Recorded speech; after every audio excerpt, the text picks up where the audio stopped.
need to say that this event is funded by the U.S. Department of State, and that they're very interested in our developing good relationships and lasting relationships with India.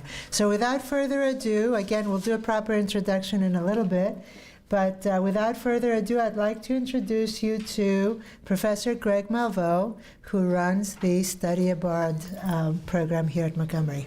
All right, thanks, Rita. If you would just go to the mic. Yeah. All right, so thank you all for having me and the opportunity to speak with you. And just to connect a little bit in terms of how study abroad and international education works through India and in general with our institution here. So, and by the way, there's a group that went to India a few years ago, right there. Look like they're having a pretty good time, right? Yeah, that's true. Professor Kelly Breeden was there and some others, so they're in there. All right, so we'll go to the next slide here. So India can be accomplished and through our study abroad program with long-term study abroad. And so that consists of typically a semester or even a year, and it can go on for the entire summer. And we make sure that students who apply for long-term study abroad get all the paperwork done so that they don't miss any time or any potential credits that do not transfer. So that semester overseas will certainly be the same as if you did a Montgomery College semester, except for obviously a different environment, cultural competence, and all the other things that go with it. But you don't lose any time, and a lot of people have that misconception that somehow I'm going to lose a semester. So, and we certainly do India.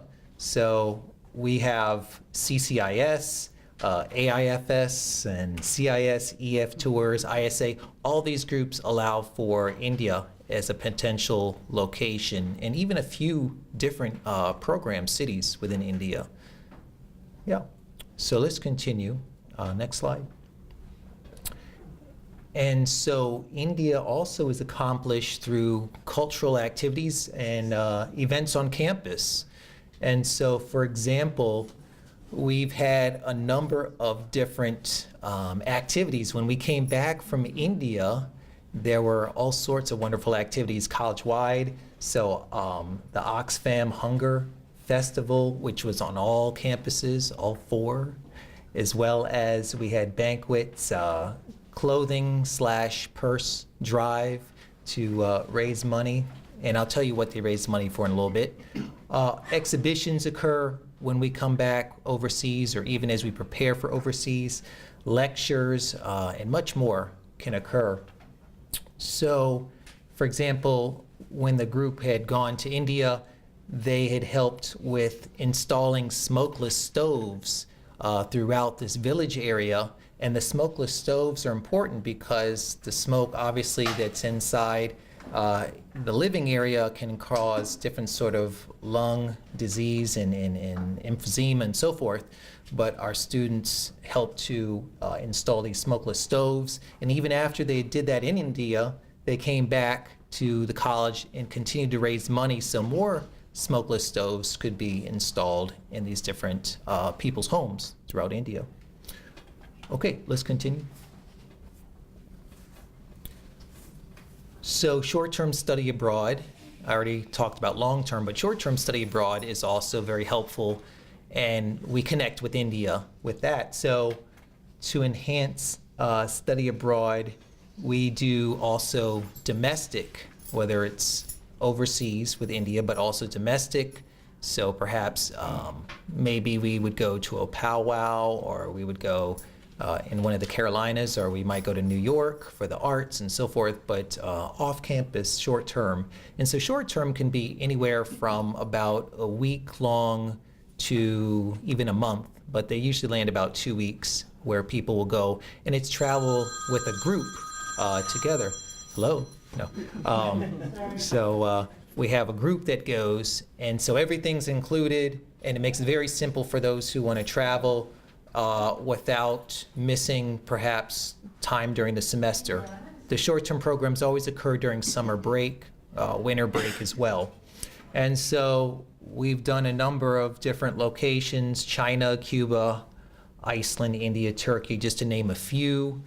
We have an Iceland program that's going to occur in June this year, and usually a group of about 15 students and 10 non-students. Non-students being faculty, staff, friends will come along. So we're considering certainly repeating the India program, which was very successful. And I'll let you know about our future program that's coming up. Aside from Iceland, there's one more that people can register for that's coming up in the winter. Okay, so we'll continue. So just to give you a little background, it was a little bit while back we did India, so we need to, it's about time we go back again and look into India. But with that program, it occurred in December and January 2012. We had 2 faculty co-leaders who were part of it, 21 students, and 6 faculty, 5 college friends. So it was a pretty robust group for that one. The 2 faculty leaders, one is with us actually, history professor Kelly Breeden is here, and she helped to lead that, and she's going to talk to us in a little while as well. And also anthropology professor Ronald Nunn was the other leader for that. They connected the short-term program to a number of classes, and all of our short-term programs are usually connected to classes. Students who take the class have the option to do the study abroad option, but also I open up the study abroad option to the entire college population. So even if you don't take the course that's connected to the study abroad component, you still can be a part of the actual study abroad. You just take our orientation session courses, and we have 3 of those classes instead. So a number of history classes were connected to our India program, as well as history, including the world since 1500 and modern Asia as well. We also provide student scholarships for these short-term programs, so we actually had 9 students who were granted partial study abroad scholarships to help with the cost, and they did amazing projects as a result. Okay, continuing. Oh, there's a little picture. Then the picture comes up. That's all right. All right, so service learning, and I think it's one of the most important things that you can do is service learning. So oftentimes with short-term study abroad programs, we have service learning as a component, or even service learning in itself. And so certainly with the India program, and I would imagine for future India programs that service learning would be a real asset. And so there's meaningful interaction that occurred when we were in India. The delete caste of children, often having been named the untouchables, were a group that, our group saw at an orphanage, and there was really some wonderful interaction with these people who, as the name says, are not used to like human contact, a lot of touching, a lot of love, a lot of affection, and so very meaningful experience that occurred. And so that's just one example of maybe service learning, just spending that day connecting with the communities and the people. Continuing. Next slide. Yeah. Also, another service learning component was the Smokeless Stove initiative. I told you about that earlier. And so students, while in India in the villages, were installing smokeless stoves. This is one of our students there, actually, and that's what it looks like. It has the ability where the smoke comes outside of the living quarters, and much better for health.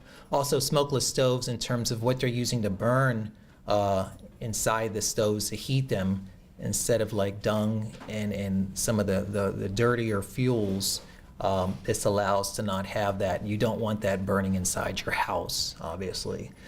By the way, that student, that injury that she has around her foot occurred prior to our program. She came injured. We said, oh, you can still come. You can even do service learning with the cast over your foot. So we accommodate. All right, next slide. And really fast, want to let the employees, MC employees, know that you're not forgotten, that you can also participate in study abroad in our short-term programs, in particular in 2 facets. Either you can be a program leader and so you propose where you would like to go and how it can connect to your course, or you can be a participant of study abroad, and you can do professional development and do some study while you're there and try to bolster your own class or whatever it is that you're doing professionally at the college to bring that back. Okay, next slide. And so just a quick plug, although it relates to India because there's a long-standing history that's occurred between London and India, but we have another program coming up to London, and this will be in the, when is that? That will be in the winter time, in January. The London that we don't know, and it goes a bit in terms of understanding London on a more ethnic plane, also the experience of the African American and so forth. You can actually click it a few times. So program leaders, Ellen Olmsted, chair of the English and Reading Department, also Cinder Cooper Barnes, professor of English, will lead it. And again, it's open for students as well as faculty for professional development. Come by and visit our webpage to look up more information and full details. The registration ends June 15th, so don't wait too long if you're interested. Okay, final slide, I believe. All right. Thank you. There. All right.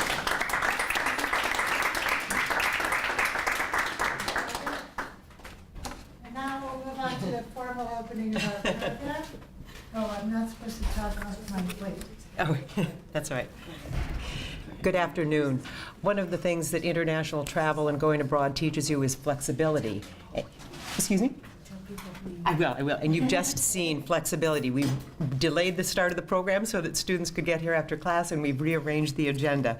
I'm Margaret Latimer. I'm the Vice President and Provost from the Germantown campus, but also for the college-wide STEM unit. And I have had the pleasure, the honor of representing the college, being part of a delegation twice to go to India.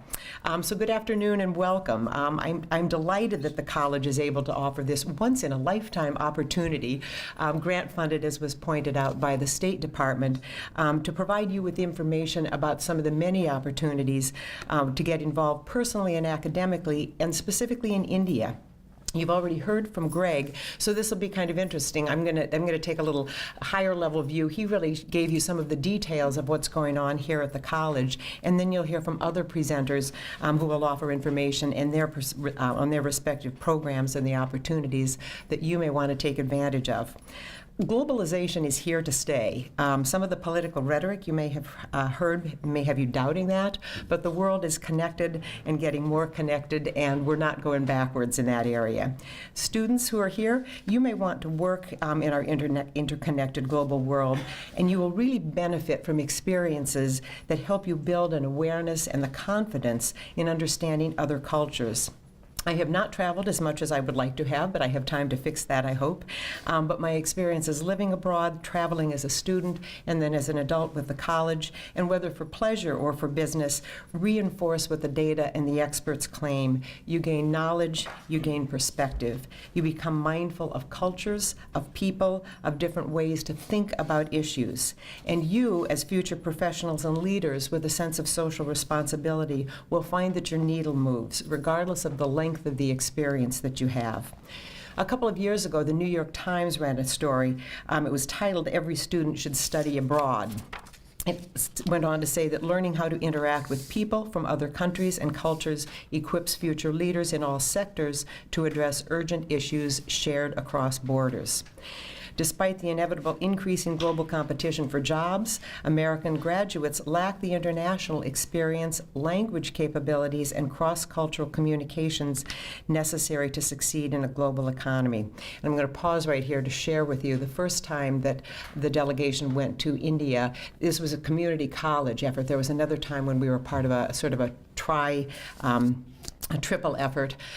We hosted a symposium in New Delhi, and my task at that symposium on the second day was after lunch to get people back into the meeting room and greet them and do the wrap-up session. And I worked with a colleague here to learn just 5 sentences in Hindi, and I had practiced, and he had sent me, tape so I could hear it. On the plane, I was sitting next to a young woman, and I said, "Can I impose on you? Would you let me just go through this one time?" And she said, "Oh, very good, very good." So I did this. The end of the second day, as I said, people are coming in from lunch. And at the end of the session, Molly Tees, who was a State Department employee at the time and was our liaison on this grant opportunity, came up and she said, "Margaret, that was so nice of you to speak Hindi." And I said, "Did you understand anything I said?" And she said, "Not a word." So sometimes, you just go out there and try anyway. And that's part of the experience and part of the fun. One of the lessons I think that I've learned, no matter where I've been, is people are gracious, people are kind, and people want to connect. And they support you in your efforts, whether it's trying to speak a language that you've never spoken before or help you find the ladies' room. So going back to this New York Times article, the author advocated for making study abroad a part of everyone's education. It gets you out of your comfort zone, and that it does, whether it's the language or the food or, if you go to a country where they drive on the wrong side of the street, you have to learn to look the other way when you want to cross the street, and that can really take you out of your comfort zone. But you experience another culture, language, environment, and an education system if you go to study. You learn to appreciate differences of diversity firsthand, and it helps you to recognize and dismiss, I'll say, some of the stereotypes that all of us tend to build up no matter where we've grown up. The Institute for International Education of Students, IES, did a large-scale survey to explore the long-term impact of study abroad on a student's personal, professional, and academic life. The impact was invariably positive, and I'm quoting, "unequivocally influences the career paths, worldview, and self-confidence of students." And I think those are some of the real benefits. It really does help you see the world very, very differently. And I think it doesn't matter, although the study was done with students who had been there a semester or more, I think, as Greg said, there are short-term experiences that are just as beneficial. Anybody in here an engineering student by any chance? We have a chapter of Engineers Without Borders, and that's another opportunity. We've had students go with Engineers Without Borders to Panama and I think other Central American locations. And again, you're working in a team, you're living in a different environment, and the students come back having just had a fabulous experience, as well as contributed something to a community where they've stayed. Learning how to interact with people from other countries and cultures exposes you to urgent issues and often sparks not just an interest, but a real sense of what you can do as a global citizen, whether it's treating diseases, health issues, establishing a school, working on energy, and today collaborations to fight terrorism and hunger. This initiative to India was called Transforming Boundaries, and what we've really seen happening is we're eliminating boundaries, and you can be part of that when you experience or have an experience like this. So globalization is changing the way the world works, and employers are increasingly looking for workers who have cross-cultural competence and cutting-edge technical skills. So there's a real benefit to you personally to have these kinds of experiences.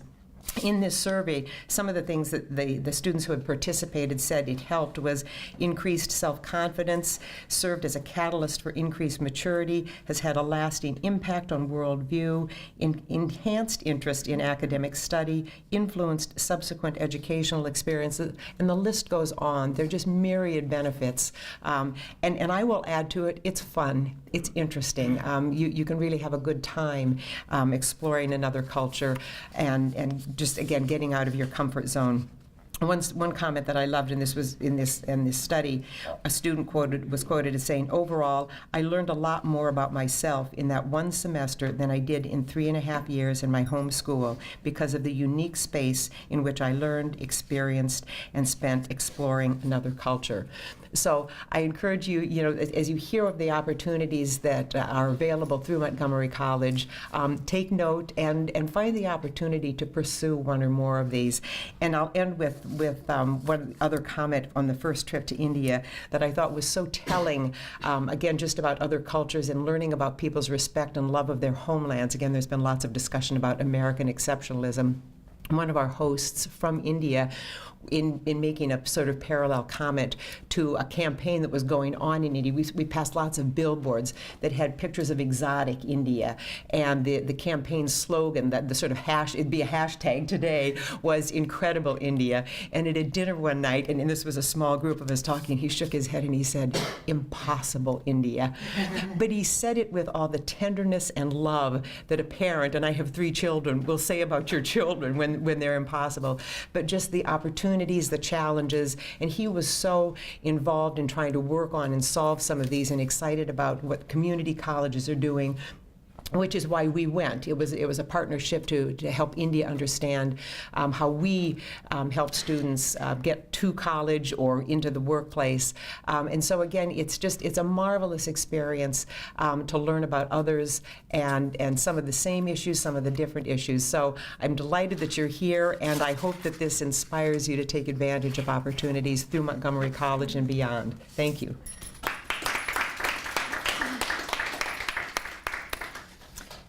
Okay, I'm going to invite you to please help yourselves to refreshments. All of you who haven't done so yet, this is a good time to do it, and I'll just go ahead and talk while you do that, okay? So, yeah, free food, free drink, yeah.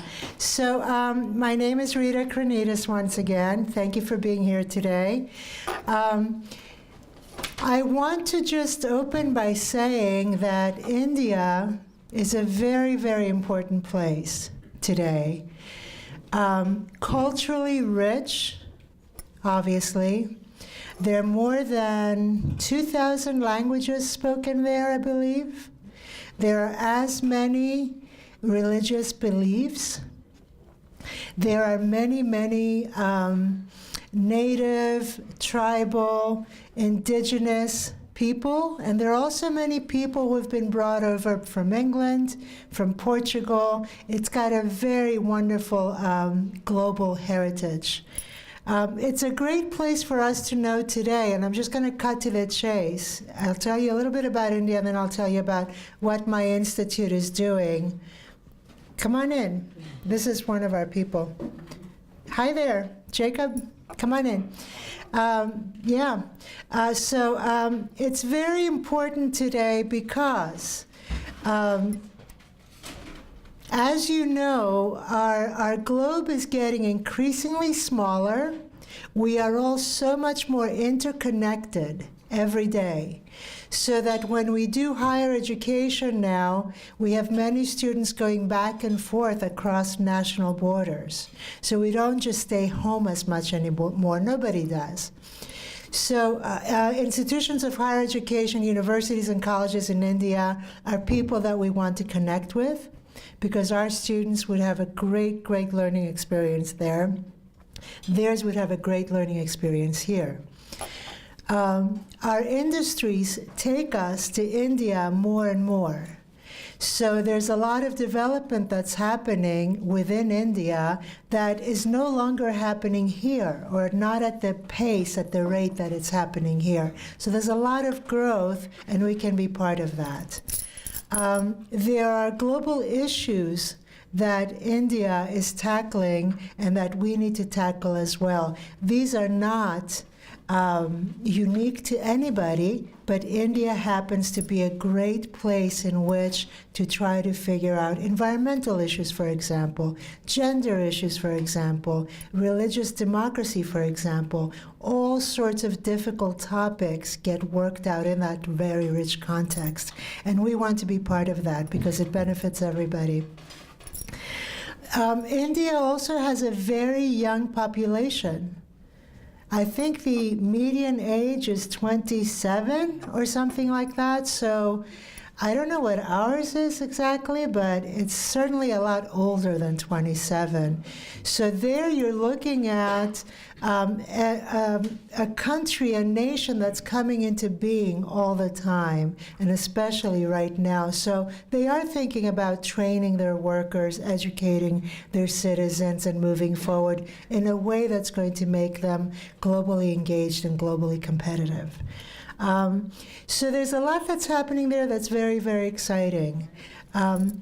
So as director of the Global Humanities Institute, I've had the pleasure of visiting India. If you look in your booklets, actually, I don't have a PowerPoint or anything, but if you look at the Passport to India booklet, the very colorful one, and you look at if you look at the Global Humanities section in there, what you will see is that there's a photograph in there of myself and Montgomery College's president and a bunch of other people signing a memorandum of understanding with Jindal Global University just outside Delhi.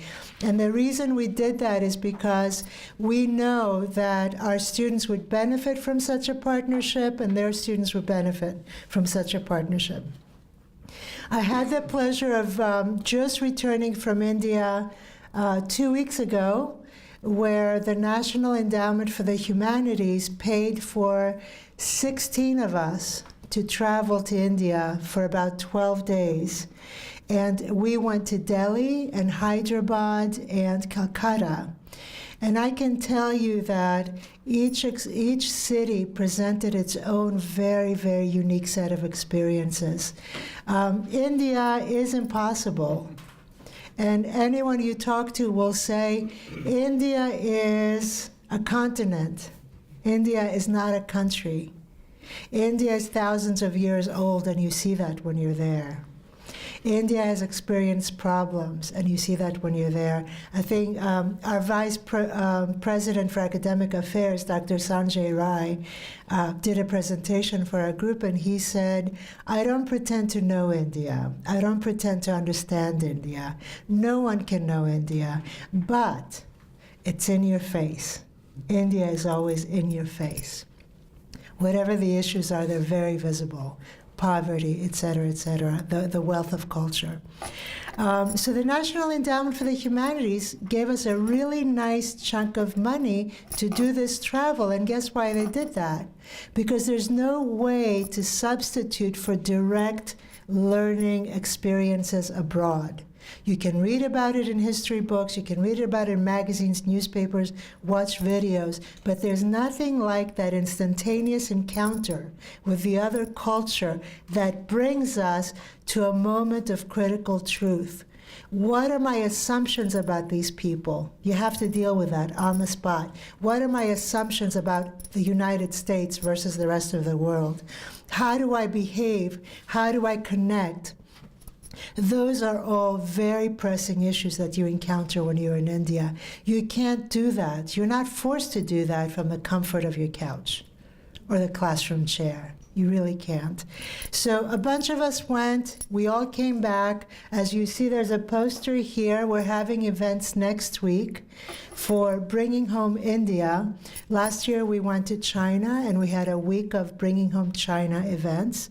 Also paid by the National Endowment for the Humanities. This is where you get to see what faculty and staff are bringing back from India, what we learned while we were there, and also how we will integrate that knowledge and experience into how we teach classes here. Because the whole project of the Global Humanities Institute is about how to change the way we teach so that we bring a global perspective into the classroom, because it is so valuable. It's our responsibility, I believe, to train you as global citizens so that you can have the most empowered and successful and dynamic future possible. So behind the scenes, we've been working to train faculty. We've been traveling. We've made partnerships not only with Jindal Global University, but also with Osmania University, which is a public university in Hyderabad. And they are all very eager to work with us and to meet you and to do virtual classrooms with us. Stay tuned for details. I don't want to go on too long, but look for our website. Our website is very, very rich in content. Have a look, and then I hope to see you at our events. I want to just rush a little bit now because our time is all sort of, I was going to say screwed up, all kind of messed up.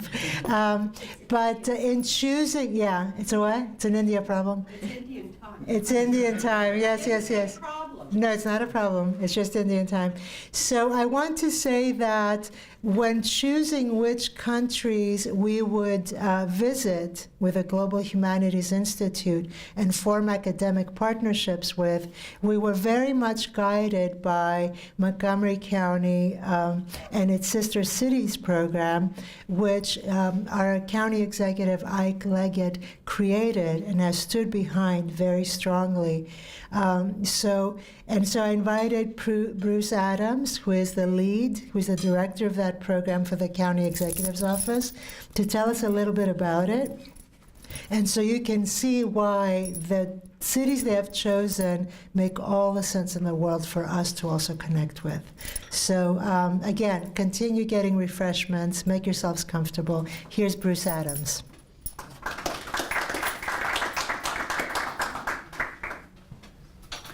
Thank you very much. So my name is Bruce Adams. I work for the County Executive, Ike Leggett. I'm the director of the Office of Community Partnerships. So I grew up about a couple of miles away from here, a long time ago.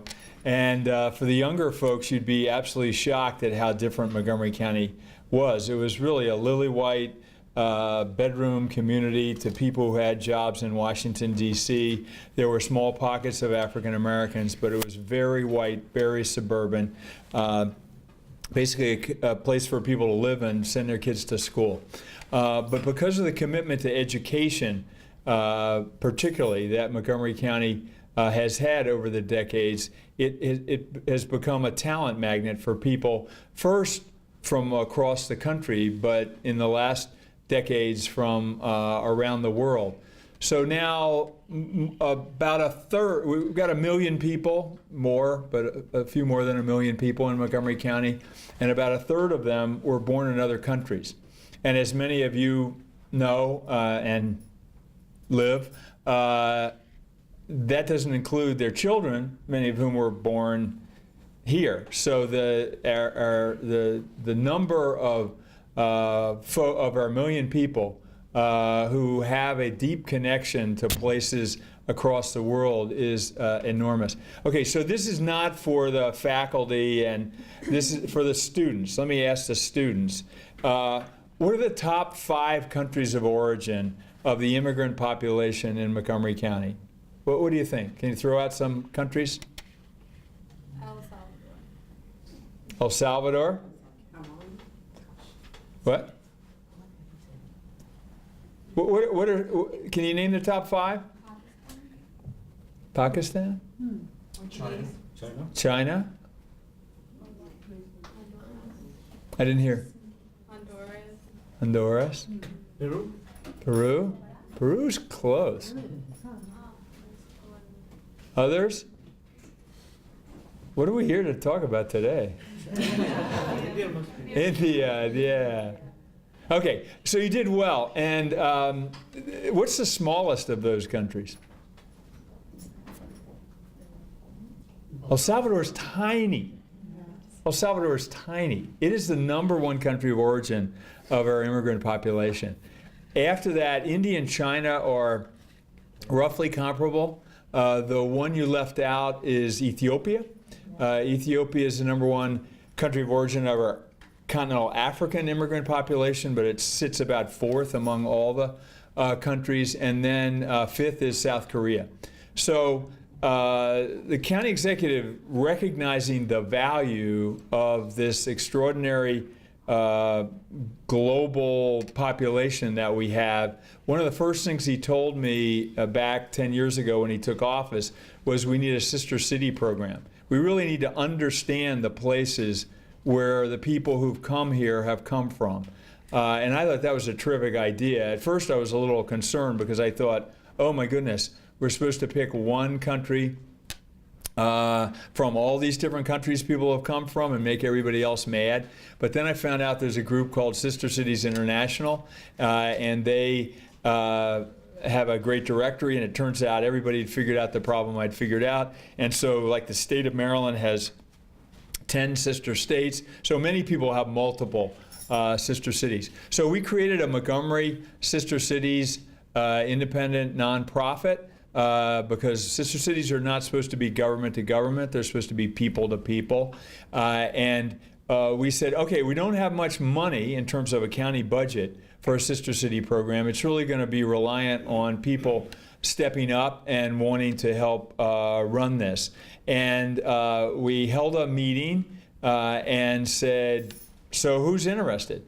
And it was really great. The first group that really showed up were folks from El Salvador, which again, as I said, that's the #1 country of origin of our immigrant population. So the first place we went, it wasn't a place, we usually look for places like Montgomery County, but in the case of El Salvador, it was important that we find something very unlike Montgomery County, because it turned out that the people who have come here in enormous numbers had fled the rural parts of El Salvador during the Civil War 20 and 30 years ago.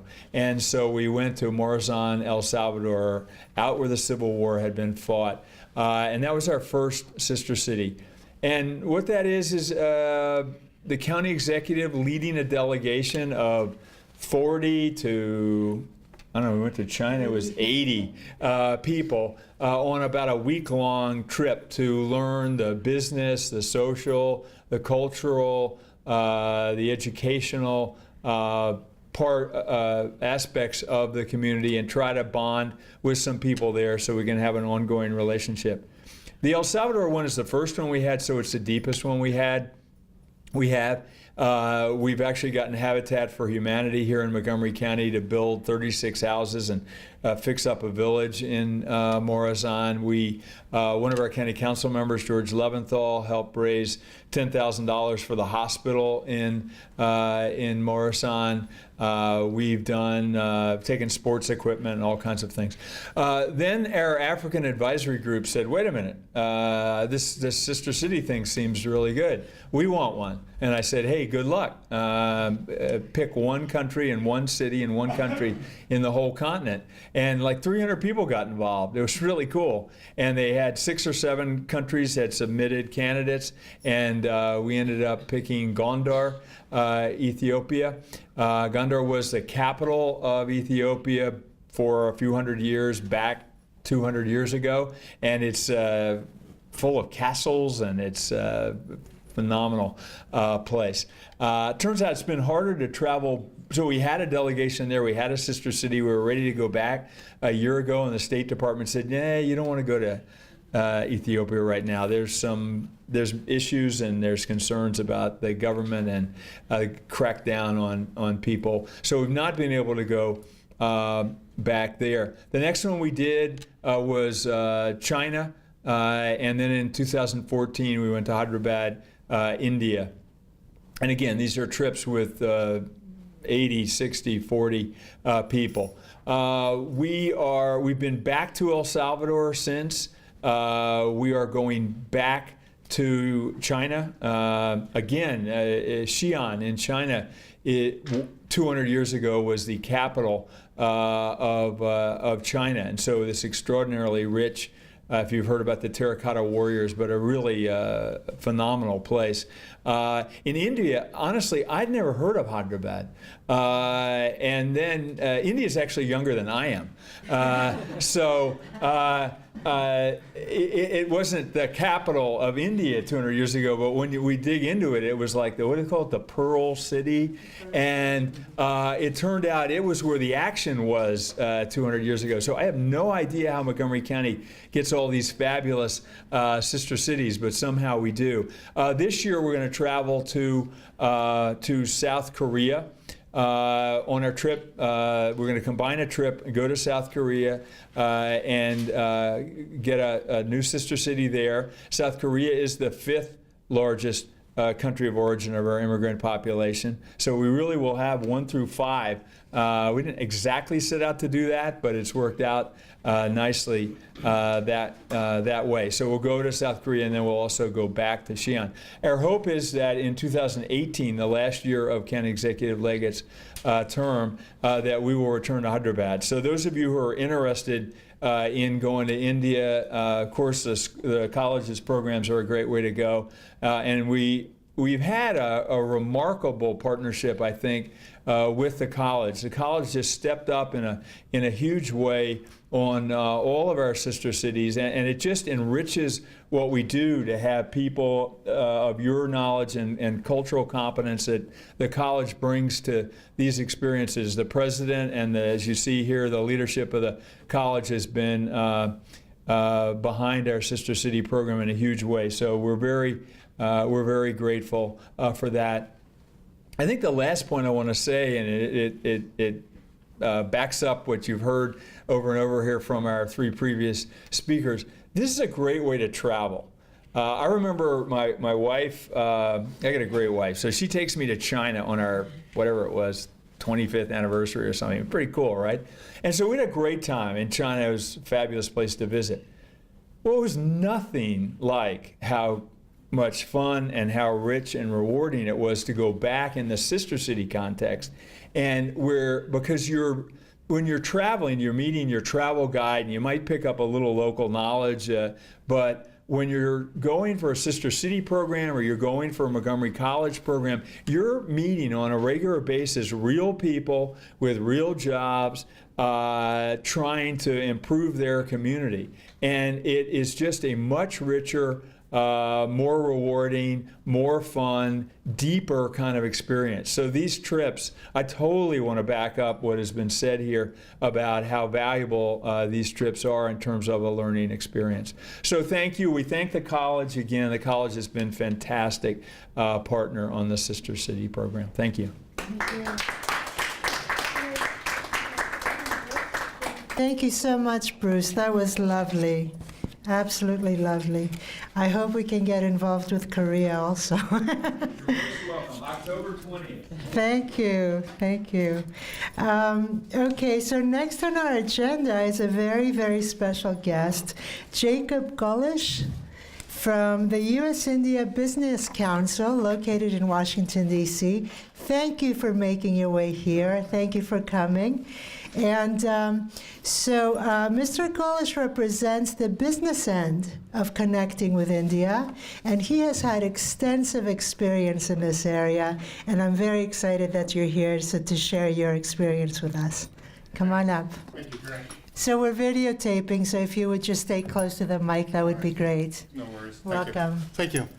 So thank you for having me. I've lived in India 5 years, over 2 decades, and I've had some wonderful and terrible experiences at the same time. And when people always ask me about India, there's this amazing dichotomy that I think about. But you know, for you all who are considering either studying or going to study abroad, I actually just want to get a sense of what your perception of India is, and then I can share some of my experiences and what I've learned and what I haven't learned and what I'd like to learn, and sort of go from there and keep it a little bit open. I mean, we could all go on to Wikipedia and learn about the history and see the wonderful, you know, photography, but really to understand India on the ground is what I'd like to actually share with you today. So if I could just kind of, Who's been to India here? Great. All right. And so I assume everyone has an interest. So, I mean, in 1 or 2 words, how would you describe it? Organic. Organic, yeah, absolutely. Sensory overload. That's a good one. Chaotic? Chaotic, yeah. When do you want to use them? Yeah. Anyone else? Colorful always comes to me, to my mind. Yes. Diversity. Yeah. I mean, you know, we pride ourselves as Americans as having a level of diversity, and we do, but India has an incredible level of diversity. 28 languages officially 28 languages. It must be 150 unofficial languages. The geography goes from, you know, sea level islands that will likely disappear to the tallest of tall mountains in the Himalayas. The animals are incredible too. We all think of safaris in Africa. India's got it beat. Tigers, rhinos, all of that good stuff. Any other thoughts or perceptions? I didn't hear one that's very commonly thrown out. Poverty, incredibly poor, right? Yet on the flip side, there is incredible wealth. You cannot believe the 5-star hotels there. And they're not at 5-star prices. The amount of luxury and poverty side by side is shocking, right? And that's what makes it so fascinating and so incredible. You know, you can go on and the sort of branding of India is incredible India. But if you look up in the dictionary, incredible actually has 2 very different meanings. Incredible as in so wonderful. I was 1 meter from a tiger with my little girl and was afraid, right? And on the other, we could walk outside of our house and there would be wild dogs that you'd have to actually be careful about. So again, incredible, incredible. You really get this. And that's why I'm a huge fan of India. I'm a huge critic, but I'm also a friend, and I encourage everyone to go there. Because the full range of experiences that you can get in one place in a short period of time is really unique. You'd have to travel a continent to kind of get that in the Americas. You can't find that type of experience in Europe. And in Africa, it's not nearly as diverse, especially on the upside. And I'll just give you an example. So when I first arrived in India, I worked in, for those of you who've seen the show Outsourced, I was that white guy, right? I'd be like, oh, the Festival of Lights, happy Hanukkah. And they'd be like, no, sir. What's this game, cricket? And you come back a week later and it's a tie. And you're like, what do you mean? You play a week and you have a tie? Well, it's a gentleman's game. No one's supposed to win. And then you come back in freeze frame, come back a decade later. You and I cannot conceive of the size of the buildings. I mean, massive blocks, 3,000-4,000 people living in 50, 60-story buildings that are the footprint of the entire town center over here. The scale and modernization and the pace, it's uber development, and yet outside there's extreme poverty. And people, little farmers from the city raising pigs and kids and people outside these massive buildings. And that's what makes it incredible, right? And we are watching a truly momentous happening right now where 1.3 billion people, 1.4 billion, 1.5 billion and counting, a huge proportion of this planet is developing at a pace that I think is almost unprecedented. And it's not an authoritarian progress, it's an organic growth.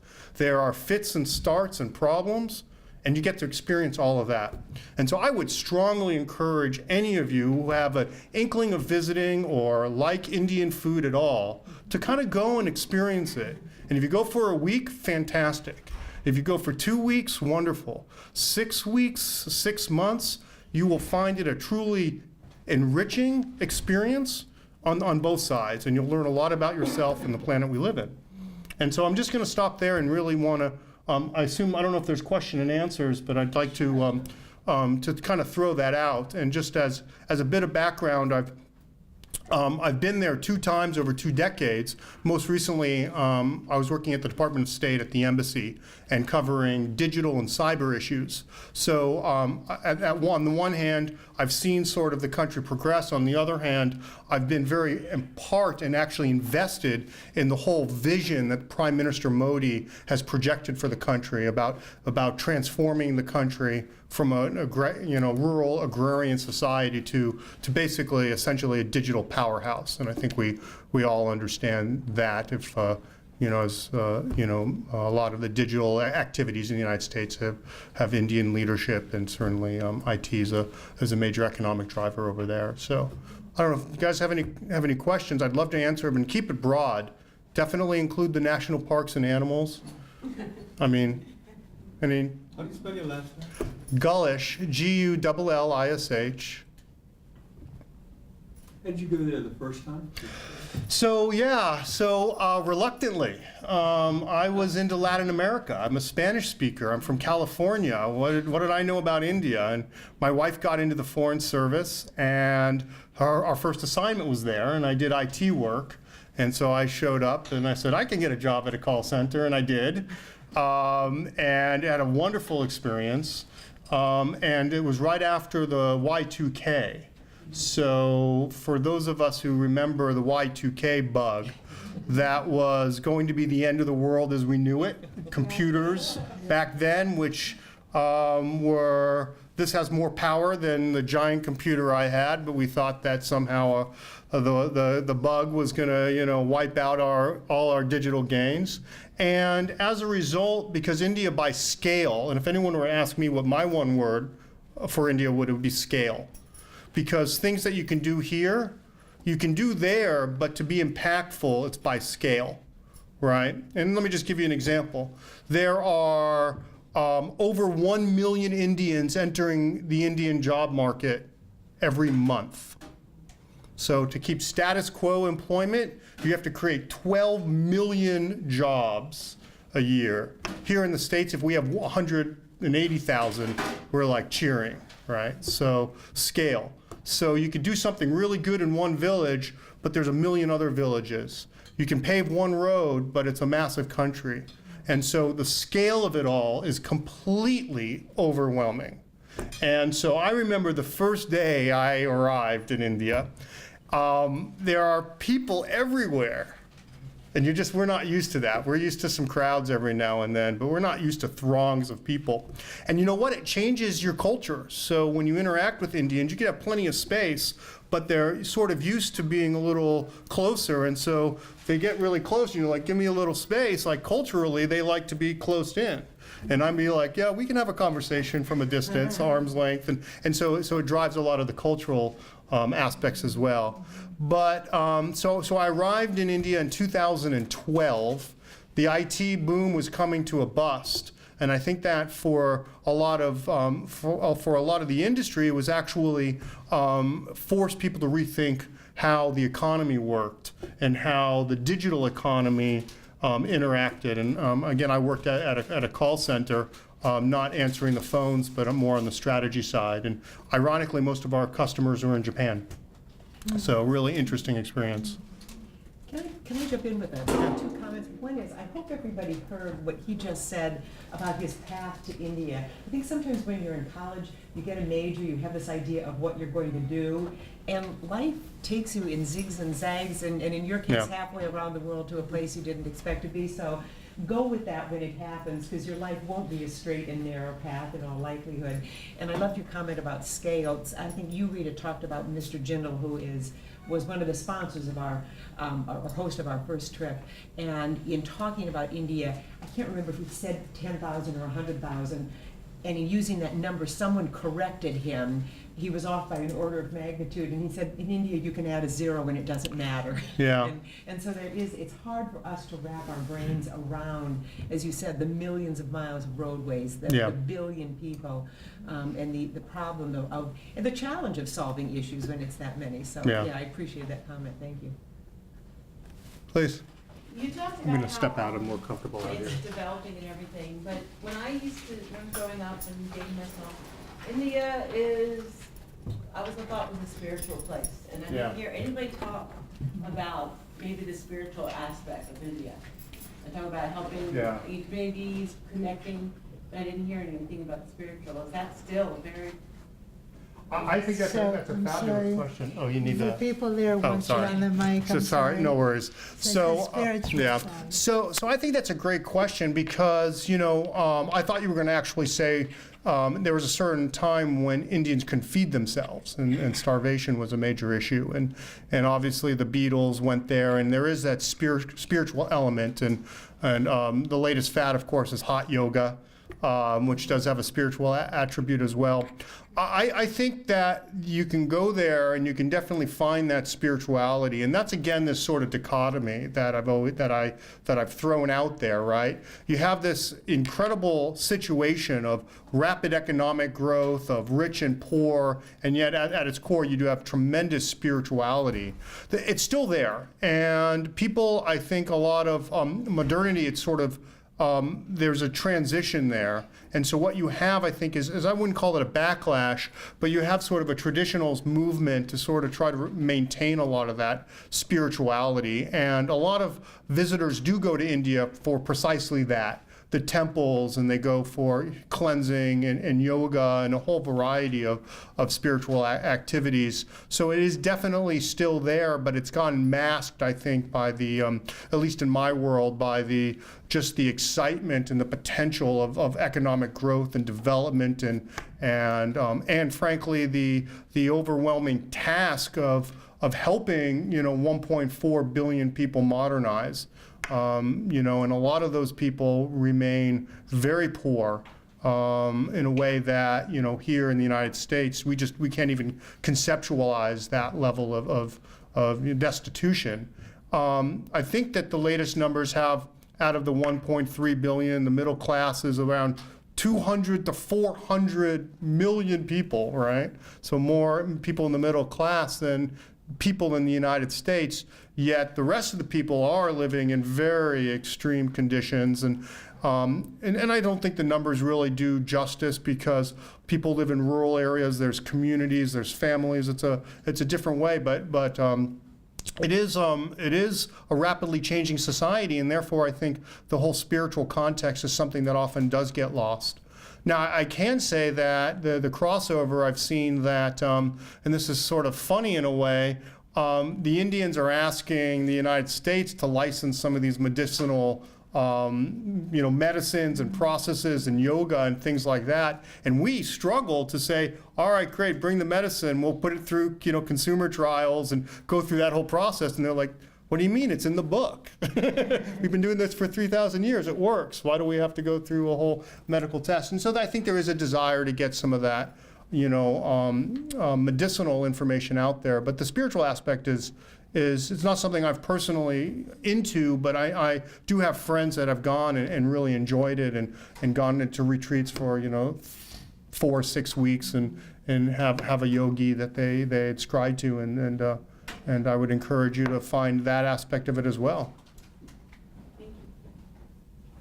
But the bad side of that is religious strife. I mean, Yeah. Hindus and Muslims fight each other all the time. Well, I think, again, it's one of these issues where, there's been a lot of news about it, of course, but, the country's so large that, and in the modern era with so much news and information, I think there is an element that we're just hearing more of what's been happening, for a long period of time.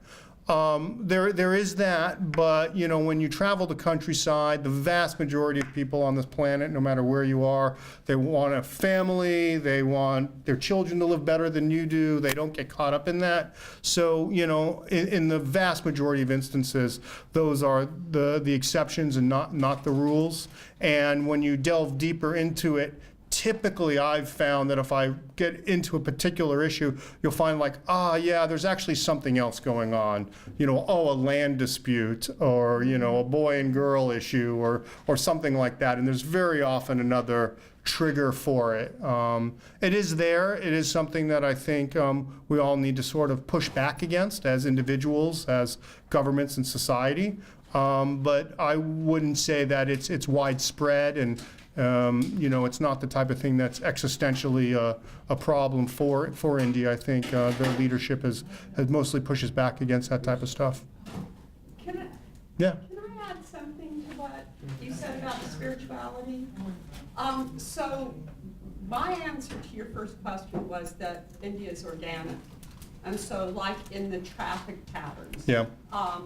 In a lot of places, like Kodaikanal, one of the towns I stayed at, it went from being 5,000 people about 15 years ago to being 50,000 people, because the newly rich Indians want to live up there because it's so extraordinarily beautiful.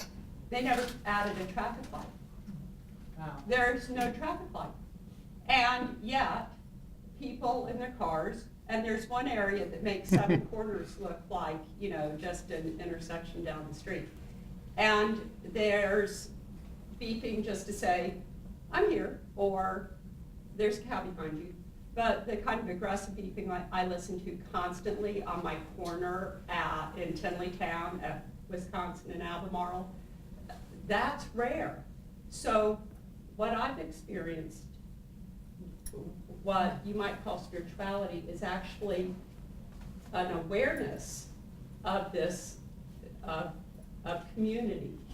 And you can get terminology put on it, but there's that awareness that, we work together. And so like in one of the communities that we work in with this preschool project, there's Christians, Hindus, Muslims, everybody's mixed together, and the kids just celebrate everybody's holidays.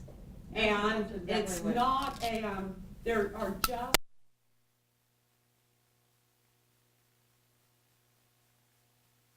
by political or economically powerful people to kind of push issues. It's like if the state, when we went to Ethiopia the first time when we went with Bruce, there were a lot of people saying, don't go to Ethiopia. But you go into the marketplace and you're being welcomed no matter what. So I do think that in the big cities, it's much harder for people to keep touch with that. But India is basically humans and nature combining, and that, there are just fewer sealed windows in buildings. There's just more of that out there. That's exactly what I was looking for in my question. Yeah, Wanted to know if that was still. that's been my experience, Can I ask a question? Of course. So, can you describe a positive moment that you had working with Indian people when you lived there? A moment that stayed with you because it taught you something, or because you connected in a way that was meaningful? Yeah. So, I think that's a great question. I have a couple of things that I really enjoyed. One is actually being up in the Himalayas. You go up there and it is so vastly different. It's scale, where we sort of see mountains of West Virginia, or I'm from California. They're mountains, but you go into the Himalayas and they're much bigger and they're much steeper and they're shocking. And, that moment will sort of, resonate with me, that, as much as we do as individuals, you sort of go, oh my God, we're still fairly small. And then I have another funny moment. It was a Muslim holiday. It was Eid. And so the tradition, and I'm Jewish, and so the tradition, it's interesting, this Islamic tradition actually has Jewish roots. And so I was very able to sort of connect to it. And it's when Abraham sacrifices the lamb instead of his son. And so it's a very big holiday in Islam. And I went over to someone's house, and they were actually sacrificing the goat. Like, we go to the butcher and we're sort of disconnected, and they were sacrificing the goat. And there was an old lady who thought I would be like scared, and so they brought me backwards, and they're like showing me the two heads, and there's bloods and guts everywhere, and thought I would be shocked from it. And I actually found it a very interesting experience, because not only the Islamic Judaic connection, but also the fact that they're just much closer to this, right? They're comfortable doing this in their backyard, and it was they welcomed me in, and here, have a goat's head, and then we're gonna go cook it into a curry. So really fascinating experience. It's nothing I would ever experiencing anywhere else, right? And that sort of reminded me. The hospitality is always incredible. And if you like spicy food, there's something called Indian pickles called achar. And so I like achar. And so I invariably will try it. And they'll say, oh, the white guy likes the achar. And there's always like an older grandma that comes out with like a bottle of homemade achar. And it's made out of mangoes or some other fruits or all kinds of different things. So I have like a achar collection. And I think that's symptomatic of the hospitality. And I can go on, just amazing. The animals, is really incredible there. Just the diversity, if anyone's into the environment or animals, it is an amazing place to go, because you can literally see lions and tigers in the desert to up in the forests and see different animals and elephants and monkeys and just it's really a fantastic opportunity for travel if you're into that sort of thing as well. Well, thank you so much. My pleasure. Thank you for having me. Okay, you learning a lot about India? Yeah, I'm learning, and I've been there, 3-4 times. So we have, if Angela, you would come up. Angela Lanier works with our professional development and training program here at the college. And she just traveled to India with us. Part of the reason she came with us was to help us do what I described earlier, which was to bring our experience into the classroom so that students can benefit from what we saw and what we learned. So she'll tell us just a little bit about ways to go about doing that and how we're working on doing that. Is that good? Okay, thank you. Hello, I'll be brief. Again, my name is Angela Lanier, and I'm an instructional designer here. And part of my role is to work with faculty on professional development, developing materials for their courses. So when Rita invited me to join the GHI Fellows on this trip, I thought, okay, this is a new experience for me. I've only been out of the country once in my lifetime, and that was on a beach all-inclusive resort in the Caribbean, so it really doesn't count as like a learning experience in that sense. So this was a huge step for me. And one of the things that I wanted to do is not work with faculty and tell them, here's some ideas of things you could do, without actually going through that process myself. So I was a teacher for 15, 16 years, so I kind of tried to put on my teacher hat, to put my teacher hat back on. And so I thought, if I'm going to work with faculty and help them develop materials for their courses, then I need to take this experience almost like as a student, but also thinking about what would I do or look for if I were in the classroom, and that's sort of the approach that I took. So one of the things we talked about before we left for our travels is to think about, everyone had to choose a topic, a research focus, and think about how are you going to go about collecting ideas and information and capturing that experience so that you can come back and make it meaningful for your students when you're developing materials. And so that's one of the things we did. Obviously, we took lots and lots of photos. Rita gave us all little journals, so we were always taking notes and scribbling things down. So thinking about the different ways that we would collect that information and try to capture what we were experiencing. And then we also thought about different artifacts. So I thought, again, if I'm going to do this, I need to act as if I'm going to be in a classroom and I'm going to use some of these materials and develop them for students as well. So that's one of the things we did. So when I thought about what am I going to focus on while I'm traveling, so I chose something that's very personal to me. I'm a quilter. That's one of my pastimes. I spend a lot of my time outside of work, either working on quilts, making quilts, or looking at quilts and shopping for fabric. So that was my focus, was textiles. And I already knew that India was a place where textiles are very big and very beautiful and very colorful. And so every place we went, either I was thinking about where's the textile section of the museum, or where's the fabric section of this emporium. But also, if we were in places where there was no fabric, then I was looking at details of buildings, of the ceiling, of the flowers, and thinking, how can I capture that in a quilt? So this fabric here is one of the pieces that I bought from one of the emporiums, and I have several other examples in the back on display there. So that was kind of my focus. So before I left, I actually spent a lot of time researching and looking at the textile industry in India, and then when I was there, I was able to weave in what I had learned and focus on, what I'm actually seeing. And then when I came back, or while I was there talking to people, I learned so much about saris. Everywhere I went, people wanted me to buy like 6 meters of fabric, and I was like, no, I just need like 1 meter or half a meter, and they said like, what are you going to do with just half a meter of fabric? I was like, well, it's going to get cut up because I'm going to put it in a quilt. So one of the things I realized is they don't do a lot of patchwork quilting in the parts that I saw, so there's not a lot of smaller pieces, but a lot of whole fabric or larger pieces where they then applique and embroider onto it. So that was something that was sort of new to me, or very different, I would say, from what I'm used to.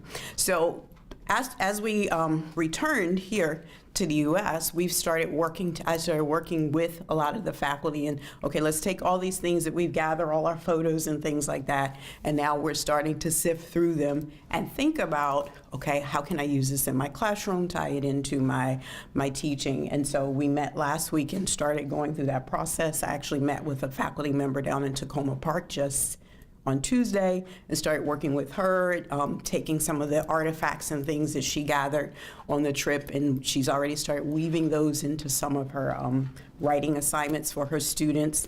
So hopefully over the next few months or next semester, several of you, maybe in your classrooms, you'll see like some India-inspired assignments and activities and things like that. That your teachers brought back with them. And so a few of the things that we're going to be working on over the next few months, a lot of the faculty who are very creative, very great writers have already started taking some of the things that they've journaled and they're writing those things down and writing out sort of like articles and things like that, because one of the things I told them is don't overlook the value of your own writing as a tool in your classroom, and especially so many of them are English teachers and beautiful written pieces, and so a lot of those may start to pop up and you may see those as well. One of our faculty members who traveled always had his video camera with him and has started putting together videos, and hopefully we'll see some of the footage of that. And we talked to them about not only just taking the video and posting it somewhere, showing it to your students, but there are lots of tools out there that they can use and integrate into the videos, where you can actually ask your students questions as they're watching the video. It can stop in a question and they can type in their answer, so there's some tools like that. Creating infographics, which is another way for students to actually just get a general overview of some of the information or some of the topics that we studied on our travels. And one of the other ones, the Smithsonian Learning Lab, because we have a number of faculty who are doing fellowships or partnerships with the Smithsonian. Well, I actually went to a workshop on learning to use the Smithsonian Learning Lab, and it's a great resource where we can actually collect a lot of our own materials and put them alongside some of the materials that are already at the Smithsonian and create collections. And I actually found hundreds of photos that are at the Smithsonian that capture different textiles from India, and I thought I could take some of my own photos and some of my own materials, weave that in with some of the pieces that I'm writing, and create my own collection that people will be able to access through the Smithsonian Learning Lab. So in a nutshell, that's kind of what I did in my role, and hopefully we'll start to see a lot of these materials so that we'll have like these tangible artifacts of our travels. So again, I have just a few of my things, textiles mostly, in the back. So, when we have a chance to take a break, if people want to take a look at it, I'm happy to share. I also have put together some photo collages where I captured a lot of just a few themes. So I have examples of some of the religious buildings. We went to a Sikh temple. We went to a mosque. We went to the Jain temple. There's some photos of that. Animals, as someone said, animals were everywhere. So I have a few photos of the monkey that was hanging out at the security gate at the Taj Mahal, and a goat on the side of the road, and just animals everywhere. Some cows we had to squeeze past when we were walking in one of the villages. And architecture is another big love of mine, especially because the details in architecture, often I can capture that and figure out how to weave it into a quilt. So I have some photos of those, so feel free to flip through it's a little white notebook in the back. Feel free to look through those at some of the photos. I'm sorry they're not the best because it's not the best printing job, but it'll give you a sense of some of the things we experienced. So does anybody have questions? Any questions? Okay. Thank you. And so you can appreciate when you're traveling through a place like India, you need someone who can keep her cool and keep thinking all the time, how do we get this into the classroom? Because the rest of us are going, there's so much to take in, right? So she was very instrumental. Thank you, Angela. When we do our Bringing Home India events next week, the very first portion of each event is going to be Strategies for Bringing India into the Classroom, presented by 2 instructional designers and 1 librarian who's creating the resources with us. So there's a lot of institutional effort going into this, bringing India home, and bringing India to you. So we have just 2 more to go, and one of them is, if you would come up, Kelly. Kelly Rudin is professor of history at the Germantown campus.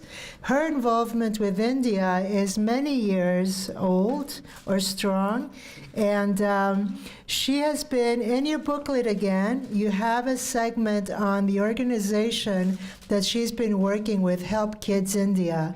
So she will talk with you a little bit about that, and alongside Kelly's presentation is a presentation by a ServiceLearning expert at the college, Nick Sushka, at the Rockville campus, who can direct you, and the information again on ServiceLearning and Nick Sushka is in your booklet. Those are the people who point you to things, projects you can do outside the classroom that connect to the course content. So this is part A of that, and then part B is when Nick Sushka comes in at 2 o'clock. She's at another meeting right now. Okay, Kelly. Thank you, Rita. Rita asked me to teach the people who were going to India with the GHI about the spiritualities and religions of India, and she gave me 20 minutes. So she became my least favorite person in the world to try to cover all. Kelly, I gave you less. No, we negotiated 30 minutes, and then you took 10 away. So yeah, that was, but we did it. I think we did it. Anyway, thank you for being here. My name is Kelly Rudin. I teach world history at Germantown, and I went to India the first time in 1987 on a Fulbright to study the history and culture of India. And I am not sure I fell in love with India, because India, as you know, is it's everything together. It's the yin and the yang. It's the good and the bad. It's Shiva and Parvati all together mixed into one thing. And so, but I didn't go back until the study abroad program that I led, and that was on the history and culture of India. And we went from the north down to the south, because India is so different. Wherever you go, it's so different. And in order to understand what I wanted students to understand, which was all of the different forces that had created India, and how what was Indian had been disseminated out around the world, including George Harrison. You know, how do we get at that? And one of the things that we did was we went up to the high mountains of Tamil Nadu, 7,000 feet high, cold all the time, and this is in the tropics. And we did this ServiceLearning project that I really didn't know anything about this organization. This has been somebody who knew that I wanted to do a ServiceLearning project. And what happened was that I entered a space that I never left. So to tell you why I went back 4 years later, just a quick story. I was the leader of this program. I had created this program, and I had done this excellent itinerary, and we had worked every day. We had to work and work to readjust, because it's India, right? So nothing's going to be on schedule, but things still happen. So you just have to give yourself over to that. And we were running late to get up to the preschools, and I didn't realize we were running late because I hadn't asked if we were running late. And I got to the preschool. We split up, and I got to the one preschool, and the woman who was the leader there at the preschool, who is now my little sister, and I'm her big sister. Her name is Dr. Hilda Isaac. She created the Betsy Elizabeth Trust 30 years ago, which has an American-sounding name, but is all Indian, a Dalit grassroots movement created to try to figure out how to take these very impoverished Dalit children and so that they won't be exploited, so that they won't live in poverty, and so they won't live a life of invisibility, which is unfortunately what happens with many Dalits in India, untouchables. Anyway, so to tell you why I went back, it's the opposite of scale. So we think of India in terms of scale, and if we think of India too much in terms of scale, then we're too paralyzed and we won't go. And we won't get involved, because how can you possibly cover all that territory or work with all those people, whatever. But this is what happened. We get there late. And Hilda says to me, the children had prepared a program for you, but it's too late. You're too late, and we need to eat lunch. Well, I'm an American. I'm a college professor. I had prepared this program. Sure, that day I wasn't in charge of the schedule, or we probably would have been on time, but I'm like, oh, but you prepared this program. The children would be disappointed. Please go ahead with the program. Can't lunch be late? And she said, well, if we don't have lunch on time, then they don't get their naps, and then their parents will be here. And I'm like, hey, we came from America. I didn't say that. I wasn't saying any of this rudely. I want you to know I wasn't saying any of this rudely, but I thought I knew better, right? I thought I knew best. And so they did the program. We did 5 little monkeys jumping on the bed. We did yoga with those children. It was amazing. That's the sound of the universe. And then we were washing hands, because washing hands, blowing noses, brushing teeth, it's all part of the program, right? And it's a very careful hand washing thing. And this little boy came up to me and he was crying. And he's speaking to me in Tamil, and of course I didn't understand him. And I asked one of the teachers, and the teacher said, he probably just needs his sister. Brings his sister over, they're standing in line. The little boy's still saying something to me and looking at me and saying something to me, tears streaming down his eyes. So Hilda comes over. And I said, and remember, I didn't know Hilda. I had barely met her. And she said, what's wrong? And I said, he's crying. He's telling me something. I don't know what it is. She picks him up.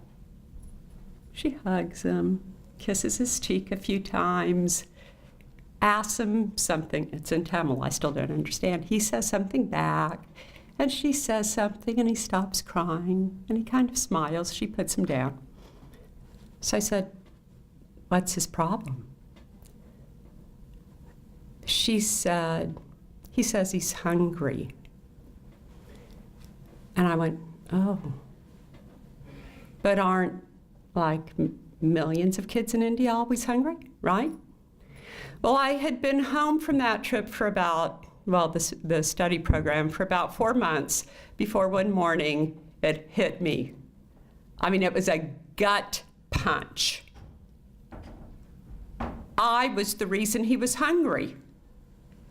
If I hadn't insisted that we go on with the program so that our students could so positively interact with them, then they would have eaten lunch on time. And what I did not know at that time was that those kids in those preschools, the only meals that they eat are the meals in the preschool.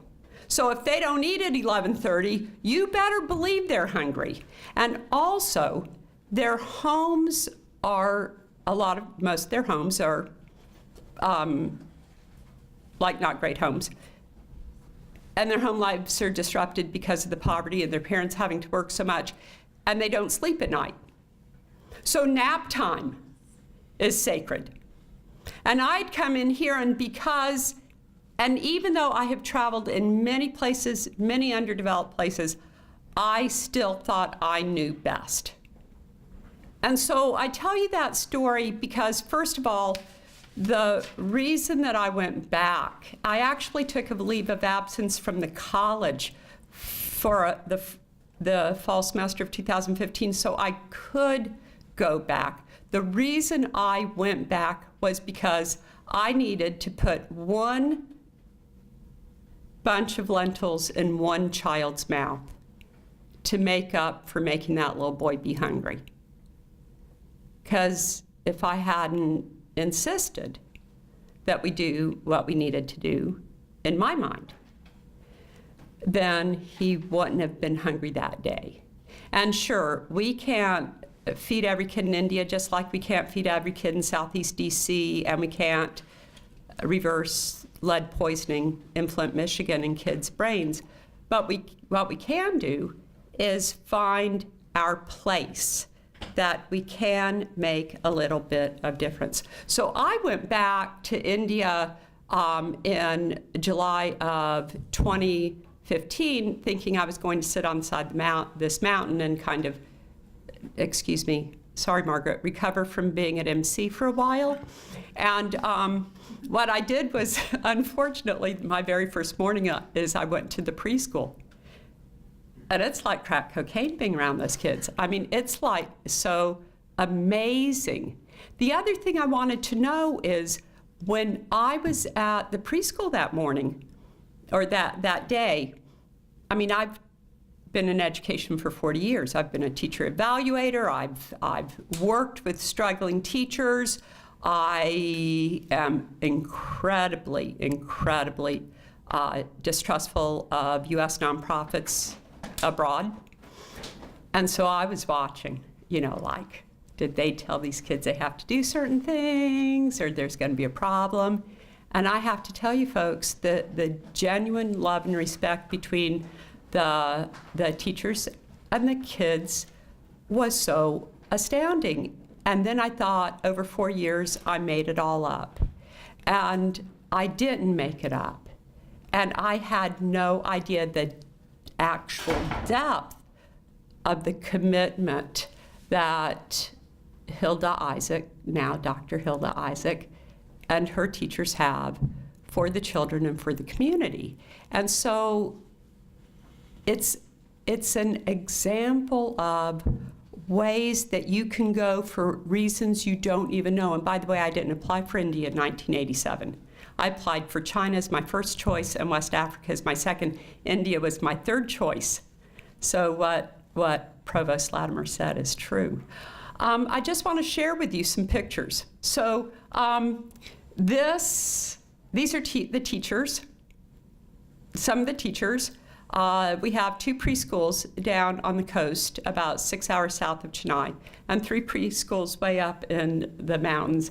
And these are all women who are Dalit and all have been in extreme situations. And what Hilda has done over the years is helped people out and then start training them in small ways, training them in bigger ways. Then they go on and they get teaching certificates and they get employed and they educate these kids, and they also are this extraordinary community. So we were, when I go, it's kind of party time, okay? So we dance, we do this. I should also mention that this is at a beach where none of these women go, except for Hilda and her daughters, but none of these women go if I'm not there because they're Dalit, and they don't think it's, they get the idea that it's not appropriate, but also they're working all the time. So just keep going. So you can see, keep going. So we're down, okay. So this is where 2 are, this is where the beach is. And up in these high mountains is, and in the high mountains, problem is that it's so incredibly beautiful. There's a huge amount of gentrification going on. And the land that these people have been farming, terracing and farming for thousands of years, is being bought up by people who are putting condos and apartment complexes on them. And it's driving people into more extreme situations.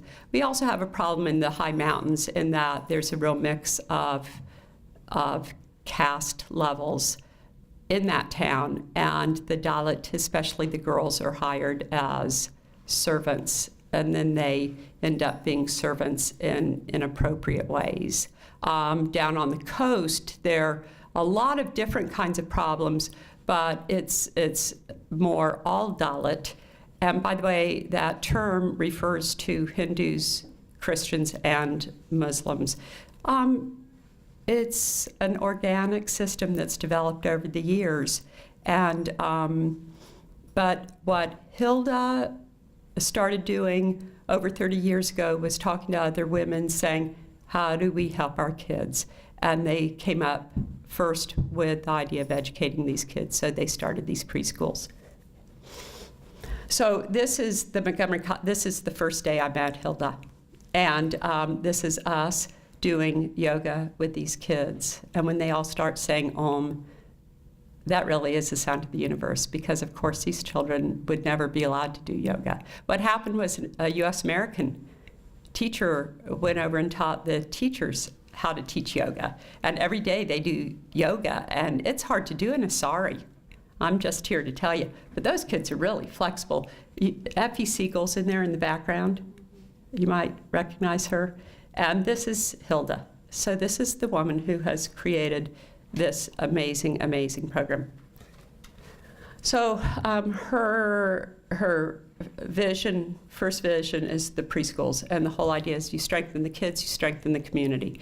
And that's the whole point of all of this. You know, we can nourish the kids, we can build the kids as 3, 4, and 5-year-olds. These kids learn in both English and Tamil, and I'm always like, wait, what am I missing about this math class?